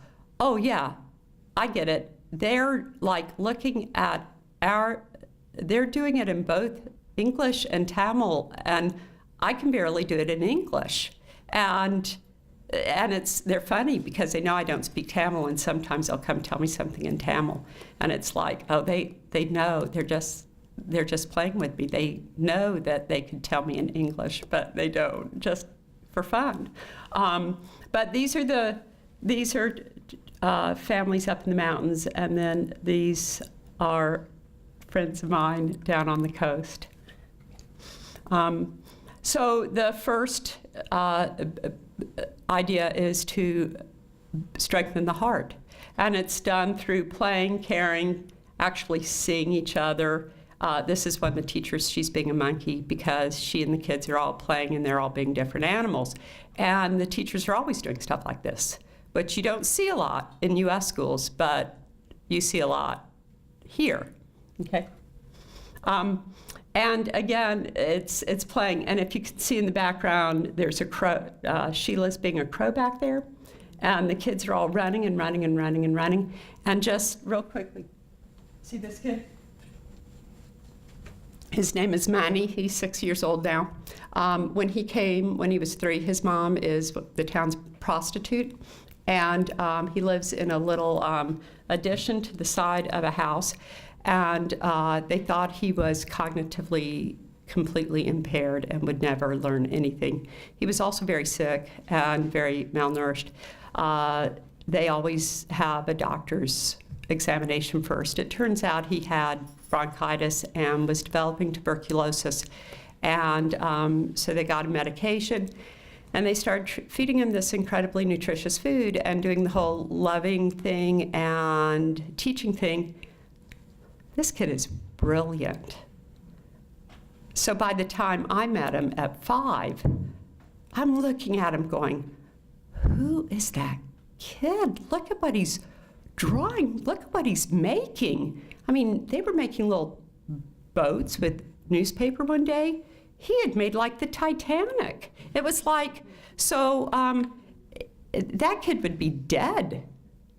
And at first I thought, oh, he's too serious. But he's totally not too serious. He's just a regular kid. And he would be dead, okay? And it took just somebody getting him evaluated and who knew what to look for. And so, and these kids are all doing yoga. So, except the kid on the far end, notice, He's like not deciding to do yoga. His name is Varshan, and my daughter has adopted him for educational purposes because he evaluates everything. He wasn't going to do yoga unless he absolutely, that was, you know, he was going to do like 5 things that day, and yoga was not one of them. He's the most amazing kid in the world. Okay. Again, health. So washing the hands, brushing the teeth. Varshan is pointing to this kid's teeth to show how beautiful they are. They nap. Okay. And then the food is incredibly important. Go ahead. So the food is all cooked right there where the kids can see it. The food is bought on Sunday, and Hilda knows all the farmers who keep their fields clean, all the farmers who educate their kids, and who involve their wives in all the decision-making for the families. Hilda is she is a force to be reckoned with. This is her and her daughter. The kids are served by the teachers first, and then the teachers eat, and the kids can eat as much as they want. As much as they want. They'll go up for their 7th plate of food, and the teachers are like, "You've eaten 7 plates of food today. This is amazing. This is great." And these kids trust that they're going to eat. And, you know, a lot of these kids are very malnourished when they come to us. And man, it only takes a couple of months. Hilda will say, "Next time you come, that kid will be able to walk normally."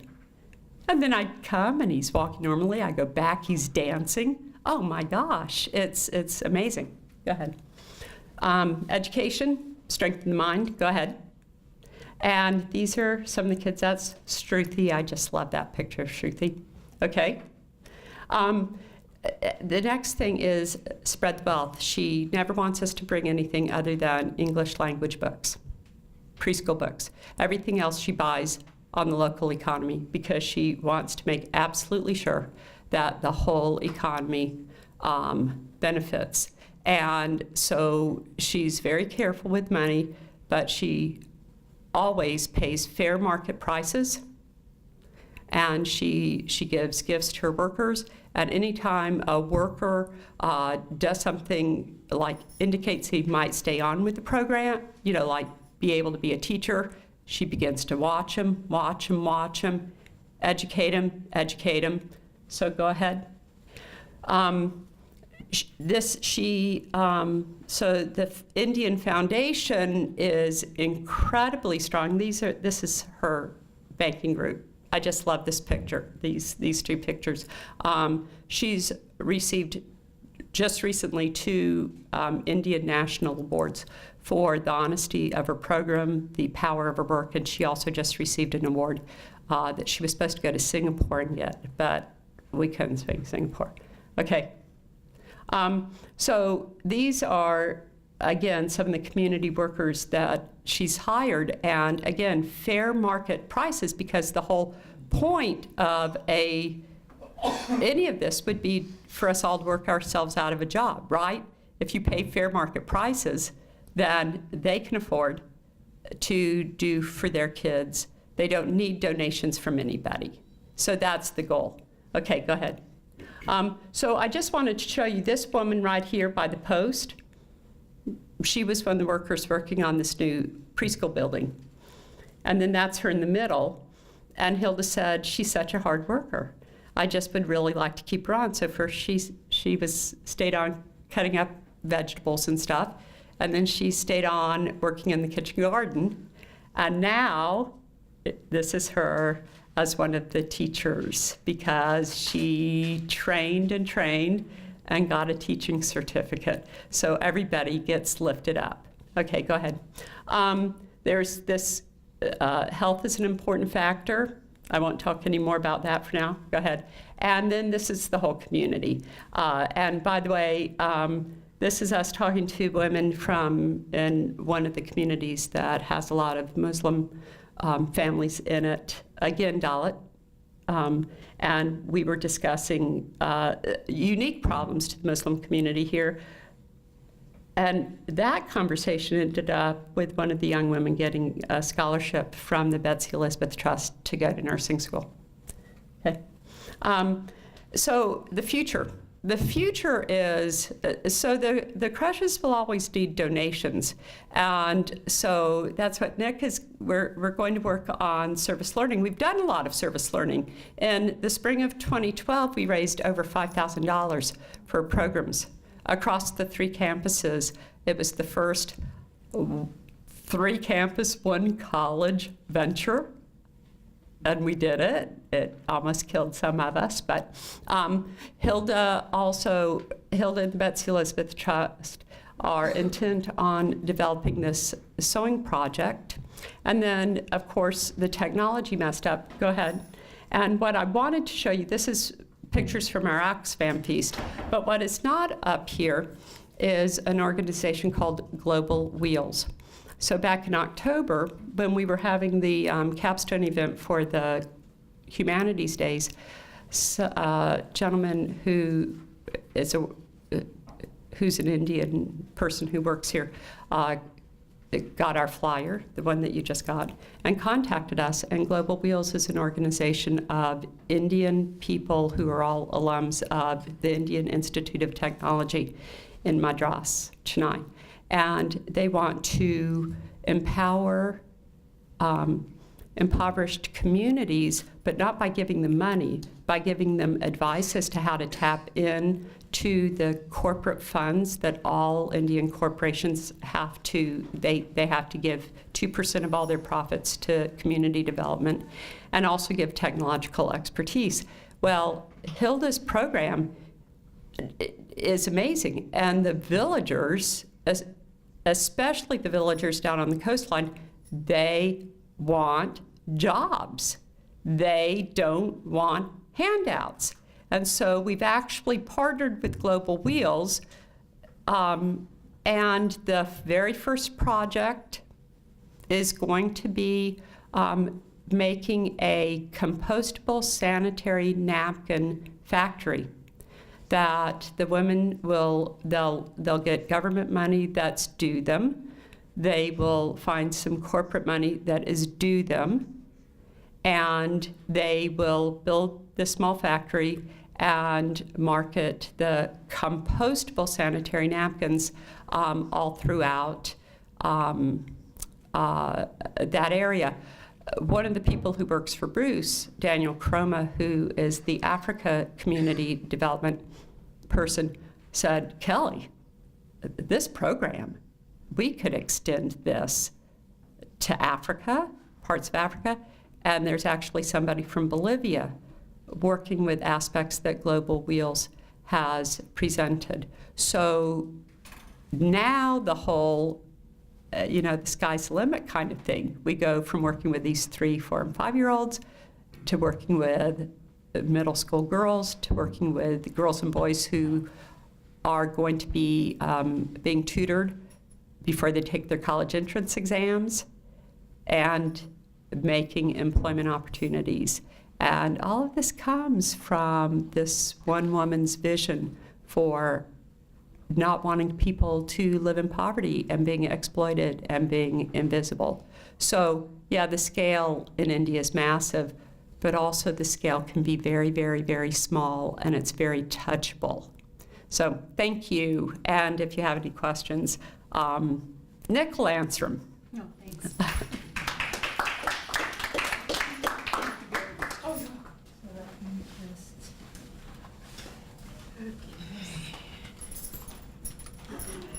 Our very final presentation is from Nick Sushka. Come on up, Nick. And Nick is in charge of service learning here on the Rockville campus, and she does an amazing job. And she is now also on the Global Humanities Institute work group. Hi, thanks. Hi. I feel a little funny being on a microphone when I have a really loud voice, but I'm going to hope that's to help with our video in the back. So as Professor Cornelius mentioned, my name is Nick Sushka, and I work here on the Rockville campus, where I oversee our service learning and volunteering initiatives through student life, which really helps us to engage our students in all sorts of wonderful projects. We could show slideshow after slideshow of our students engaged in these projects, but what I'm most interested in doing today is connecting service learning to what brought you here today. So I wanted to start off with a question that we can discuss amongst ourselves. And I wanted you to go back as far as you can remember, as far as your imagination can take you. And I want you to imagine and remember what the most impactful educational experience that you have had in your lifetime has been. Now, I know there are professors in this room, students in this room, folks who work in our local government, who do overseas development work. There's a lot of diversity in this room. But I really want you to find a memory, something in your mind that you can share with others that was an impactful educational experience. I'm wondering if there's anybody in here who knows right away. Yes, that was one of those for me. It stands out. I remember what I learned, who I learned it from. I see somebody nodding. Would you mind sharing for us? Sure. Yeah. Oh, me. And if you could introduce yourselves, please, for me. Thank you. Jay Gullish. Okay. At UC San Diego, in my freshman year, I took a class called CI 20, Contemporary Issues 20. And it did, the way the course was structured was so utterly different than every other college course I took. First thing they did is went to a big room, broke you up by issues that you're interested in, and you were in small groups, and then all of the learnings and activities included programs. So I'm trying to think, well, we were doing something on the environmental side. Other people had other issues, and so we would actually have our meetings in a local park, or we would go hiking, and that's how we did a lot of the instruction, and then you would come back into a larger group. And a couple things that were really interesting is that it wasn't broadcast. So much of education is broadcast. This course really required you to question your thoughts and then question your moral underpinning of why you thought in a certain way. And then it was experiential learning. And it really did, looking back, sort of change the way I think about almost everything. Yeah, and that was UC San Diego, first year college for you. Great, thank you, thank you. Anybody else? An experience come to mind? I have one. Yeah? As a junior in college, a women's studies English major, we did a service learning project where we worked in a battered women's shelter and learned a lot about how children experience the situation, the fears that women have, our need to protect them and their anonymity. No one could know where the place was, so it was a very complicated situation that you really had to be in to understand what the dynamics were. And both of you are talking about experience here, and that being something that just gave you a totally different perspective than, as you put it, I like that word, broadcast education. Maybe one more? Anybody else?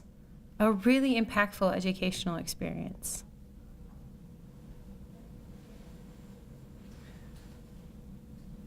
Okay, so I'll share one that goes all the way back to high school for me. I was a junior in high school, and it was a biology class. I actually still really love the biological sciences, even though I ended up in a really different pathway. And our faculty member there took us to the University of Illinois in Champaign-Urbana. It's not too far from where I grew up, and we got to go to a cadaver lab. And this is where bodies that have been donated to sciences had been preserved, and we got to really see up close and in person the real anatomy of a human body. And it was enough to persuade me to think I wanted to be a doctor, and a few years later I realized I didn't. But it was that tangible experience. I remember us looking at one of the people that were in the lab, in the cadaver lab, and I noticed a piece of plastic that was running up the midsection, and I asked my professor, what is this? He said, oh, this person has had a bypass. And I thought, suddenly that word clicked for me. It had never made sense to me before why it was called a bypass, what was being bypassed, how it functioned. And this was when I was 16 years old, and I still remember it in the back of my head. I like watch medical shows because I still think, it would have been cool if I'd done that. But I think that these hands-on experiences, if we really all reflected and started to identify the life-changing educational moments for us, the teachers that really inspired us, the times that we encountered a subject or a material or an issue, and we realized it pulled us in a new direction and it taught us something in a way that other educational experiences we just passed by. We learned some information, but they don't stick with us. They don't embed in us quite the way that those experiences do. You are almost a plant, sir, to use the phrase experiential learning. But for me, the reason that we do service learning is because experiential learning makes such an impact. Helping students, helping people who are learning to take the material into a real world situation, and as you put it, to question our assumptions and to have to grapple with it in the most interdisciplinary setting possible, the real world, right? And so service learning for me is this amazingly enriching opportunity that goes a little bit further than an internship, goes a little bit further than a field trip, even just a practicum, because when we do it right, when we build deep relationships and partnerships and we work closely with the communities that we're serving, then we're actually changing and strengthening the communities that we're a part of. And I firmly believe in my heart of hearts that community colleges are the places where we should be diving into this, because our students and our faculty and our staff are the community. And so we have a chance to go deep with this in layers upon layers. But four-year schools across the country and indeed internationally are really leading the way with how to do this well, whether they call it community-engaged learning, community-engaged research, service learning, experiential learning. I think one of the biggest questions for us as we realize the benefits of global education, as we want to strengthen and foster more international partnerships, is how do we expand what we know to be an incredibly important and meaningful and impactful educational experience, experiential learning. How do we do that at the global level? And how do we do it well? And this is something that I think we have to be really careful. Professor Breeden really hit on, I think, some of the most important parts, and then you demonstrated it in the photos that you shared with us, which is that this really has to be led and partnered deeply with the communities we work with. Has to be. And so you mentioned a woman named Hilda over and over and over again, and I could tell this was her vision. This is the project that she has fostered, and everything that Montgomery College is doing is essentially in partnership and being led by these people in the communities on the ground. The temptation is to do this at the surface level. The temptation is to go for a week, to have a good time. You might have even heard the phrase voluntourism, right? Anybody ever heard that phrase before? Yeah, it's coming under some criticism that I think is really valid, because that question of who are you doing this for and how long and to what end isn't answered well in a phrase like that. Now, that's not to say that people who aren't doing those programs might not be doing good things, but for us, we have to ask some really important questions. So for international service learning, I think one of the biggest questions we have to ask is, why are we doing this? If we're doing this to strengthen our students' educational experiences and to strengthen both communities, the communities where the students and the educational experiences are originating and the communities we're partnering with, if both are strengthened from the relationship, then we can safely move forward. If, for instance, you don't know what is happening year-round in the community that you're serving, in the nonprofit you're working with, the NGO that you've been placed by, then I think you have to tread carefully, and we need to understand better, is the local community being strengthened, and in what way? Right? One of the easiest ways to know that, and I hope this is okay because we're being filmed, I'm going to borrow a phrase from a guy named Ivan Illich. Anybody here ever heard of Ivan Illich? Okay. He has an essay that he was invited to give a speech at a Peace Corps convention. It's called To Hell with Good Intentions. You should read it if you have any interest in international service learning or global work.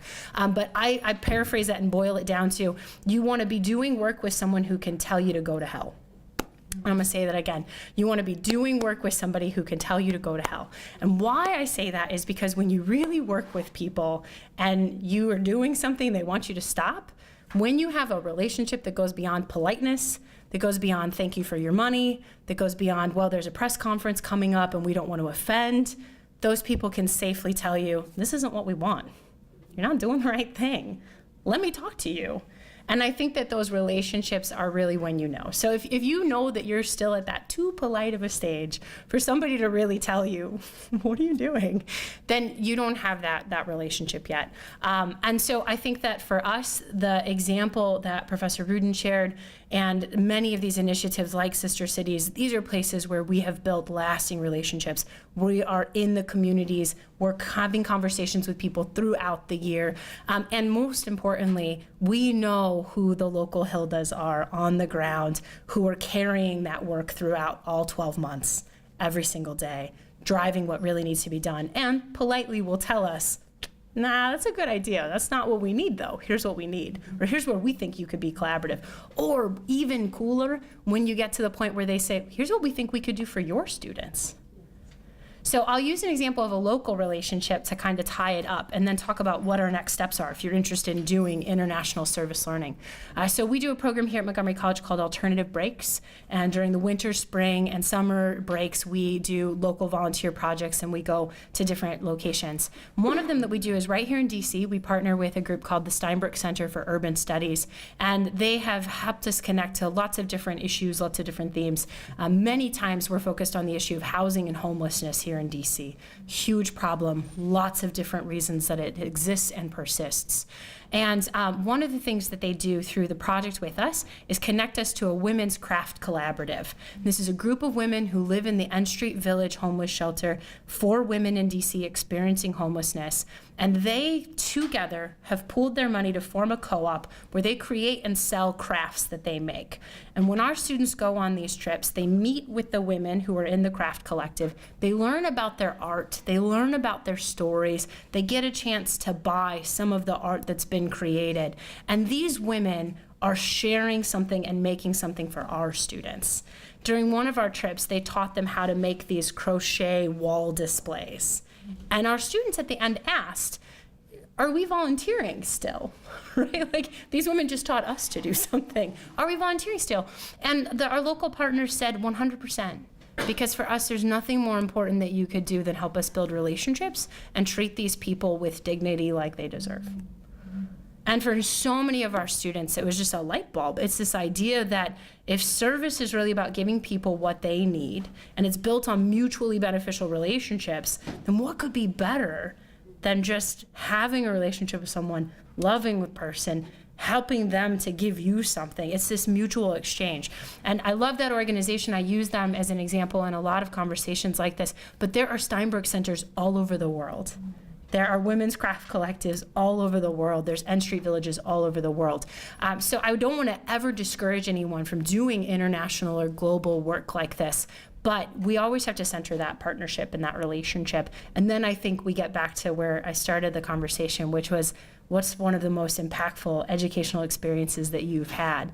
That's where we really get to foster those and create those, and you end up with a presentation like Professor Breeden's showing these amazing projects and relationships that have been built. So if that's something that you're interested in, it's a conversation that I've been really lucky to be a part of for the past 8 or so years that I've been in this field. There's some really amazing overseas organizations that are doing work like this. The one that I'll give you as a next step to check out is called the Tailloirs Network. That is a French word. It is Taillo, I believe, RES. But it's run out of Tufts. And it's a global network of people who do this work. What I love about them is that it's truly led internationally by lots of partners. So it's not centered in the United States. And it's a great place to start if you want to learn more about who's doing this work and doing it well. So thank you for having me today. I really appreciate it. Yeah.